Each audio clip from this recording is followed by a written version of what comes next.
اور مومنوں مشرک عورتوں سے جب تک وہ ایمان نہ لائیں نکاح نہ کرنا، کیونکہ مشرک عورت خواہ تم کو کیسی ہی بھلی لگے اس سے مومن لونڈی بہتر ہے، اور اسی طرح مشرک مرد جب تک ایمان نہ لائیں مومن عورتوں کو ان کی زوجیت میں نہ دینا، کیونکہ مشرک مرد سے خواہ وہ تم کو کیسا ہی بھلا لگے مومن غلام بہتر ہے۔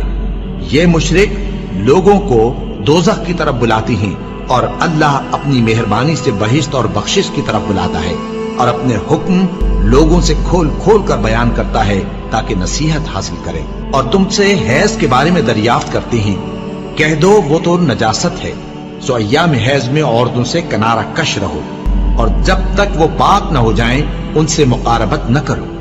ہاں جب وہ پاک ہو جائیں تو جس طریق سے اللہ نے تمہیں ارشاد فرمایا ہے ان کے پاس جاؤ، کچھ شک نہیں کہ اللہ توبہ کرنے والوں اور پاک صاف رہنے والوں کو دوست رکھتا ہے۔ تمہاری عورتیں تمہاری کھیتی ہیں، تو اپنی کھیتی میں جس طرح چاہو جاؤ،